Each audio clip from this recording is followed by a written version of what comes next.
Hello and welcome to Women in Retail Talks, the podcast where C-suite executive women in the retail space share their stories of professional growth, leadership development, personal journeys, and more.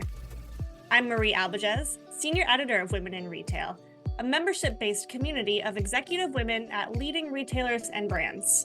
Today, I'm joined by Julie Carnevale, the co-founder of ELOQUII and brand leader at Full Beauty Brands, which acquired ELOQUII last year. Full Beauty Brands' portfolio also includes Cup, Catherine's, and Women Within. And the brand family really has this focus on size-inclusive fashions for plus-size women and big and tall men. So I'm excited to speak with Julie about what it was like for ELOQUII to be acquired by Full Beauty Brands, what it was like for her to begin that new role there with a new team, and where she sees the plus-size fashion sector heading. So Julie, thank you so much for joining me. Thank you for having me. I'm excited to chat. I am too. I mean, just the breadth of the Full Beauty Brands portfolio is something that I want to get into. So tell me a little bit about the brands and specifically its target customer. Yeah, so Full Beauty Brands, we're talking about a company that's been in business over 100 years. The company's an industry leader in extended sizes and a pioneer in size inclusive fashion for both women and men. Full Beauty, the size and scale of the company is quite impressive. Over 5 million active customers. If I back it up for a minute and we talk about the plus size space in general, this is a $138 billion addressable market. It is growing 3 times faster than the broader women's apparel market. So definitely just a really important space of apparel. And Full Beauty is a first mover in inclusive sizing, offering an incredible breadth of apparel from size 12 up to 44. Lingerie brands that support bands from 30 to 58 and cups from A to O, footwear in medium wide and extra wide. So really a brand that just owns large sizes in the US. Yeah, that's incredible. And you said a lot there. I want to get into all of this, particularly the market itself and like you said, how much potential it has. But first I want to ask you to share a little bit about how you found yourself at Full Beauty Brands. I know that you came to Full Beauty by way of ELOQUII, which you co-founded and which was previously owned by Walmart. So can you share a little bit about the history behind the brand and where you fit into all of this? Yeah, so it's quite an extensive history and just a little bit about myself. I had only done straight size apparel. So size 0 through 12 is how straight size apparel is defined. If I back it up to when ELOQUII was started and founded, I had no experience doing plus. I had never done plus. I took a huge risk to quit my job and do this. Everyone kind of thought I was crazy, but I had never seen so much opportunity in my career. This is a highly underserved market. This customer does not have the options that straight size customers have. This customer has been historically disenfranchised from fashion, just given really mediocre options, like everything stretchy and boring and catered towards comfort, I think, and really just a customer that doesn't see herself in fashion at the time magazines. So really just the opportunity was like nothing I had ever seen in my career. So just to kind of back it way up on, the why that, I felt I felt compelled to quit my job and take the risk to co-found this brand. So a little bit about that. I fell in love with this customer instantly. This customer is no different than the straight size customer other than her size. This customer wants what everybody else wants. She doesn't want the plus size version of the look. She wants the look. She wants the fashion. And I just couldn't understand. I couldn't get my hands around why no one would just give this customer the fashion and no one would give this customer the creative assets and the brand experience that all of her straight size friends were getting. So just to kind of frame up a little bit about the why. So originally when we co-founded ELOQUII, privately held, did that for a few years, saw some pretty quick viral impressive growth year over year for a few years.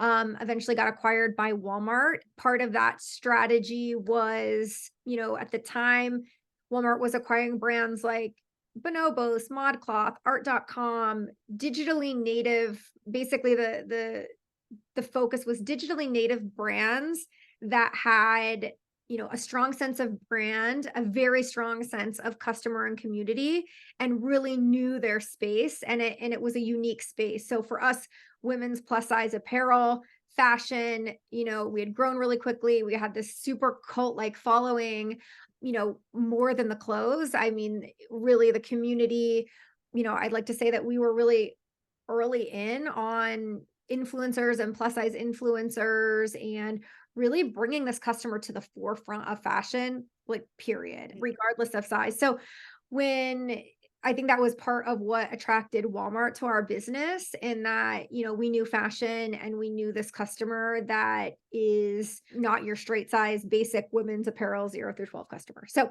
got acquired by Walmart. We're there for a few years during COVID, during a pandemic.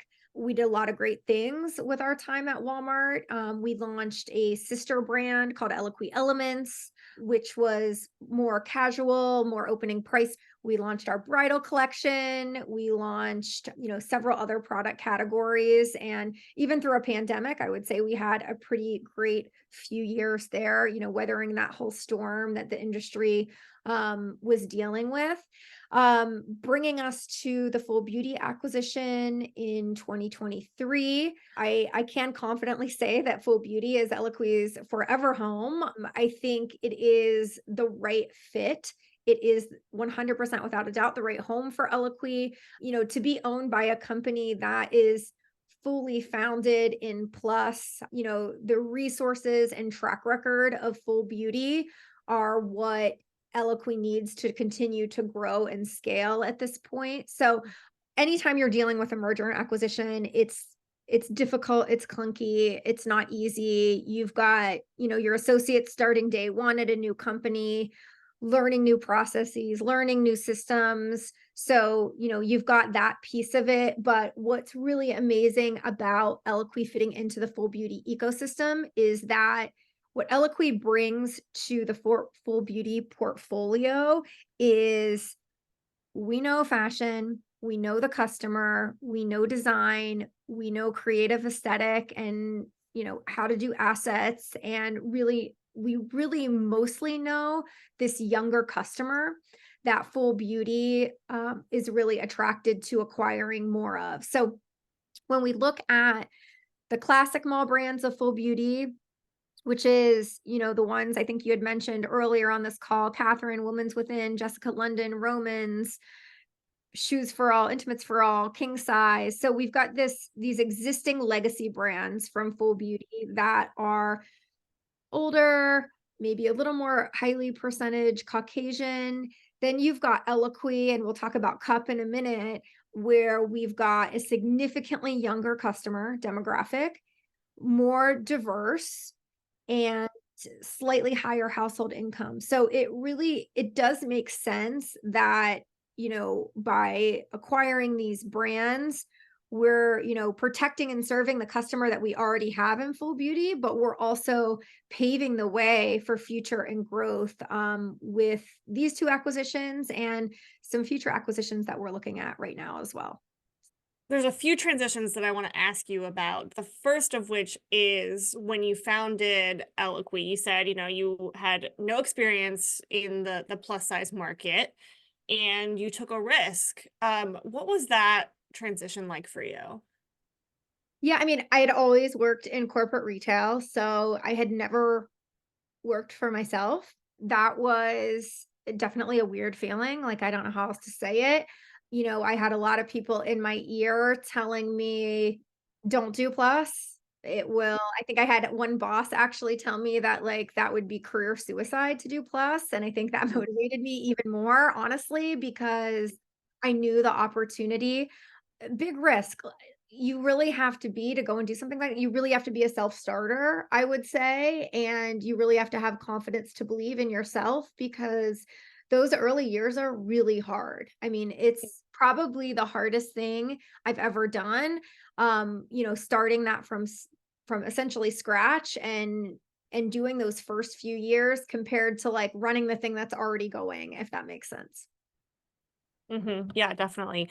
And then the other transition I want to ask you about is, when full beauty brands acquired Eloqui, you mentioned, that transition can be really clunky. It can be really scary.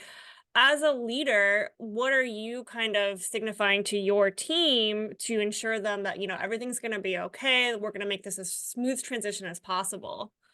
Yeah, I think if I really think about that, you've got two kind of buckets of your team and your associates. And I think the more senior members that have a little more just experience under their belt have lived through things like this at some point. So it's a little Mhm. less of a, they kind of get it a little more. They're like, okay, well, we're going to use this system instead of this system. And oh, great. Now we have this, in-house legal, or there are things that feel better and there are things that feel slower. And so, those associates I think are a little quicker to adapt. Some of your more junior associates, I feel like do need a little more over communication and just sort of explaining and bringing them through the process. And really just I think transparency is really the ultimate answer, is just really being as like transparent, as open as we can, and trying to get ahead of roadblocks. And if there are things that are hard, like, okay, well, like, how do we make it work? And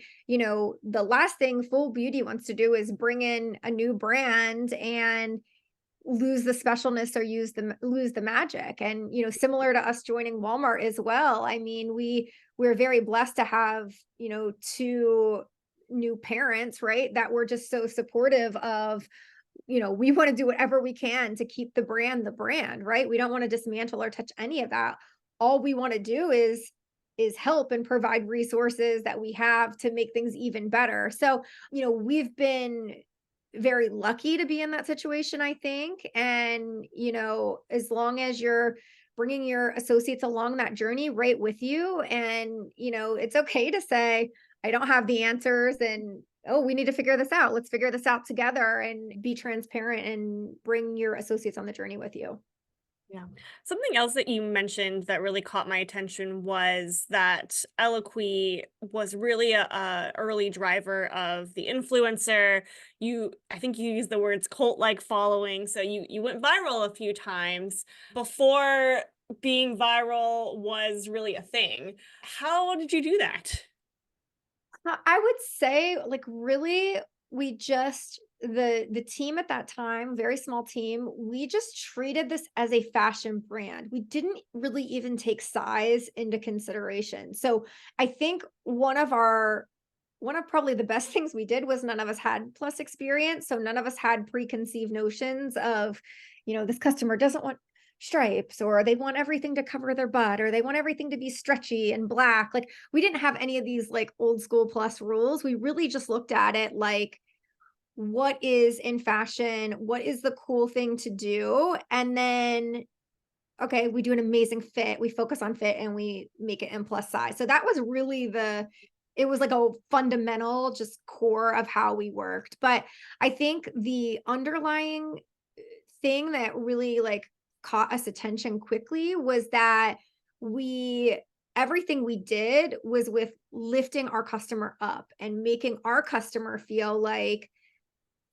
not only able to participate in fashion, like real fashion for the first time, but, like, there's an issue with, if you look at stylists and celebrity dressing, and no fashion brands would dress plus size celebrities at the time. We would make gowns, we would make clothes custom, because it kind of went with that brand DNA and edit of lifting fashion in this community. And that means, more than just making plus size sweaters for, your everyday customer. That meant, showing up on the red carpet, showing up for your influencers. We had really, really tiny little budgets, and we did what we could to just show up where our customer was, where our customer needed us to be.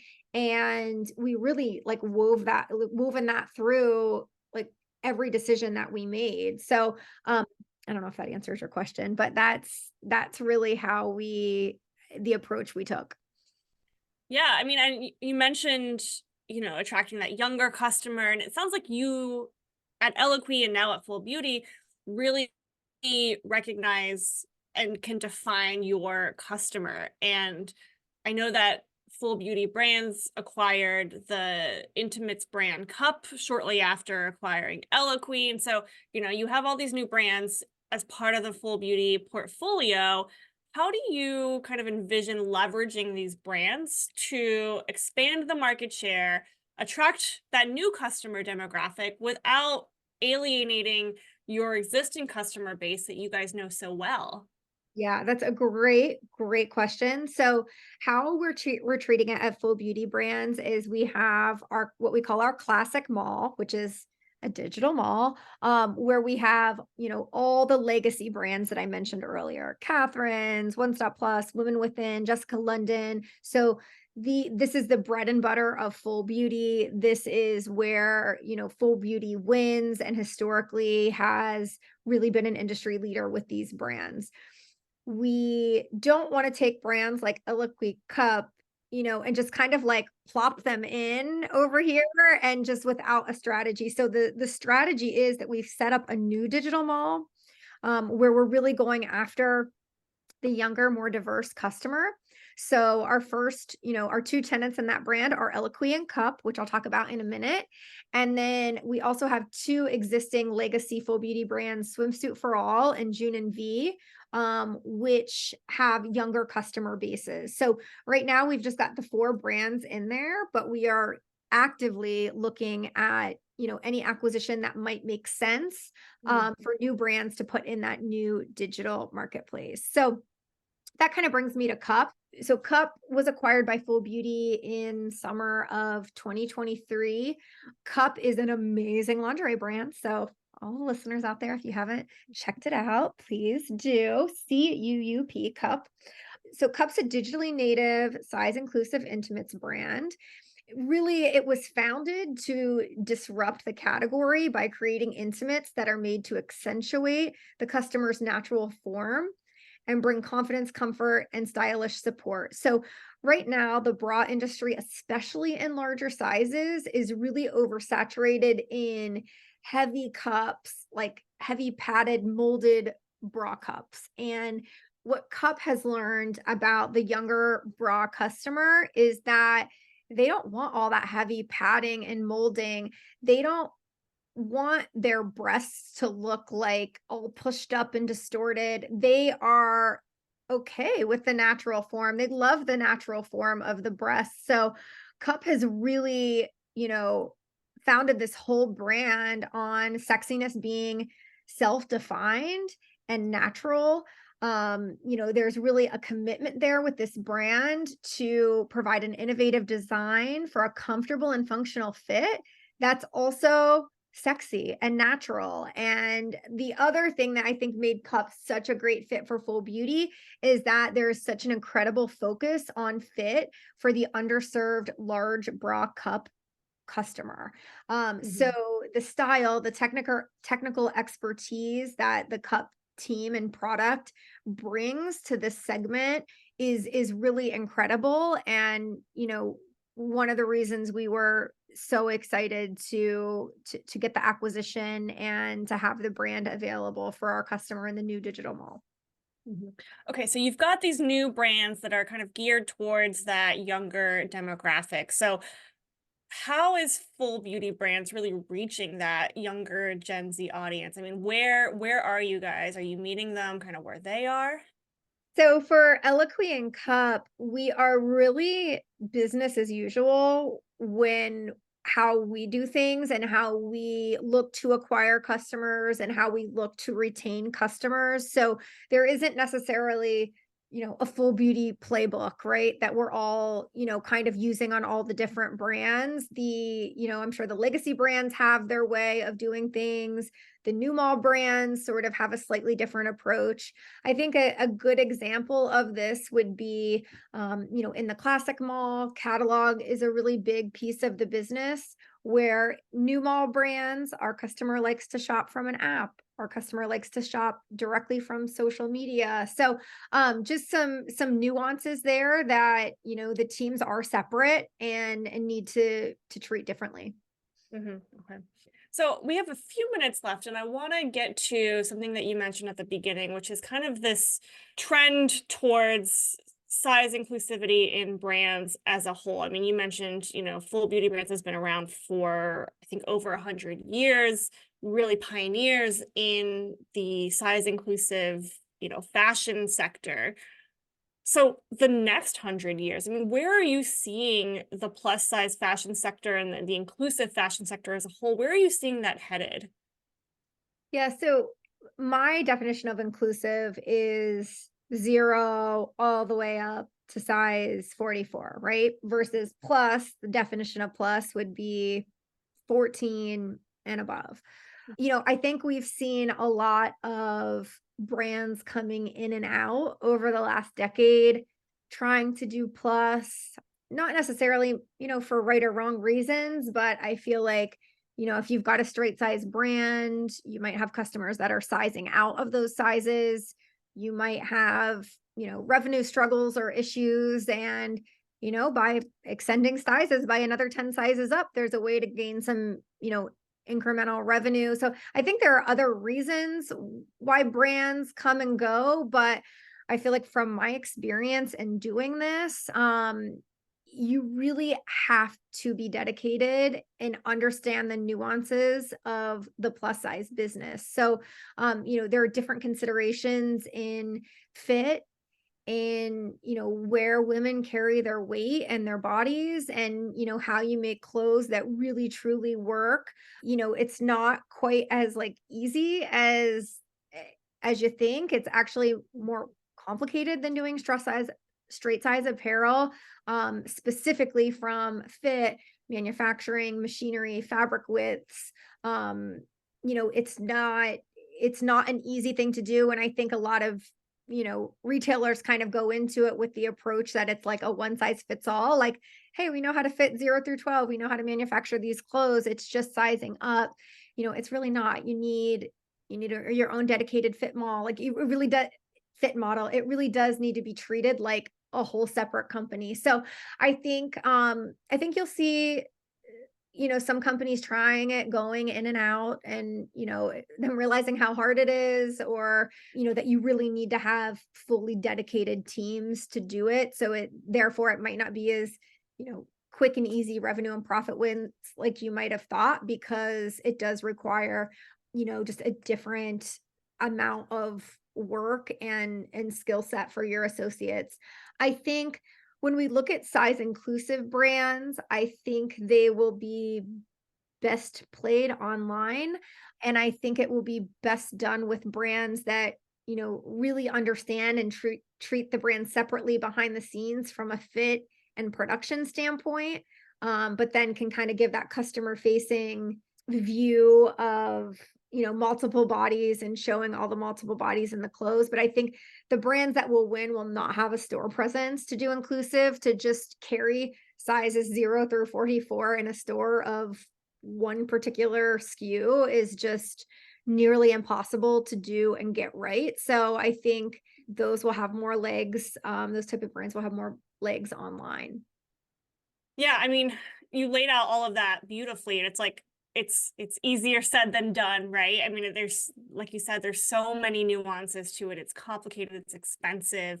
You can't exactly store, 0 to, or carry 0 to 44 in your store. So, and you guys, there's a difference between having this as your value as a company from the very beginning of your founding, to then, a brand who this wasn't in their values to start, and now they're kind of playing catch up and saying, oh, this is where the market is going. How can we kind of adapt to that? So for those brands that are kind of in that situation, that are looking at the plus size inclusive market and saying, how can we, get a taste of this or be a part of this?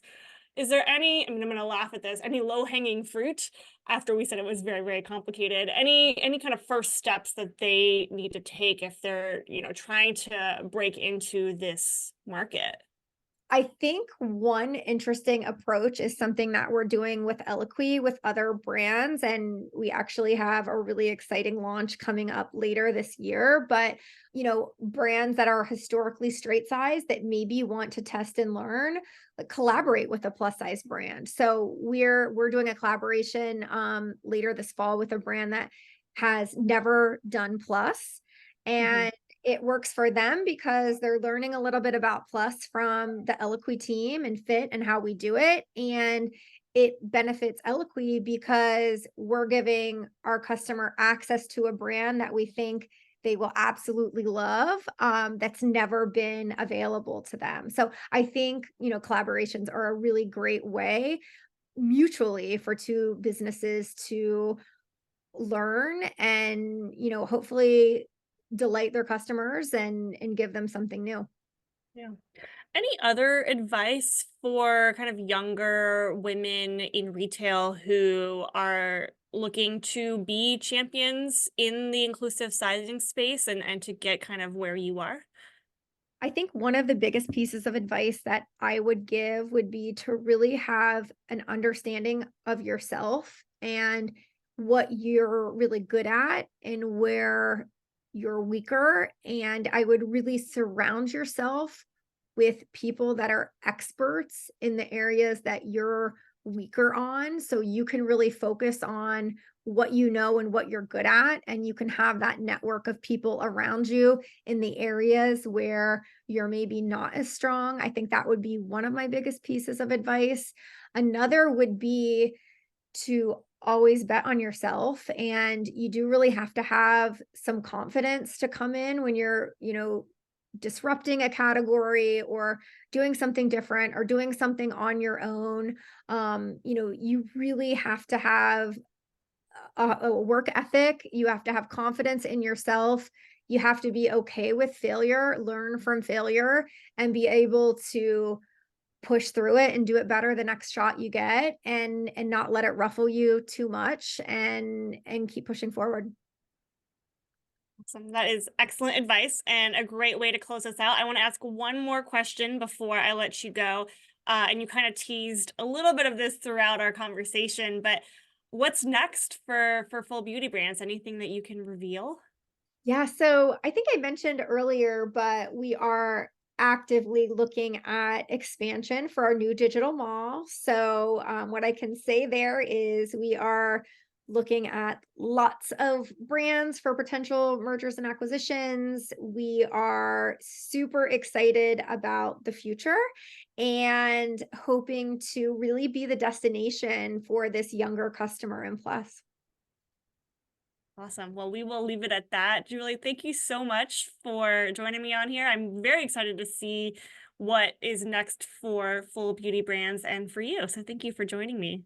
Oh, thank you for having me. This was great. I really appreciate it.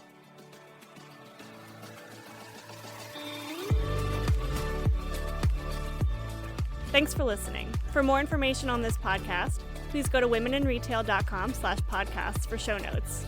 Women in Retail Talks is available on Apple Podcasts, Google Podcasts, Stitcher, and Spotify. Make sure to subscribe on our podcast channel page as well. If you've enjoyed this episode, please take a few moments to rate and review our show. Lastly, if you're a female retail leader interested in joining our community at Women in Retail Leadership Circle, visit womeninretail.com/apply. Thanks, and until next time, this has been Women in Retail Talks.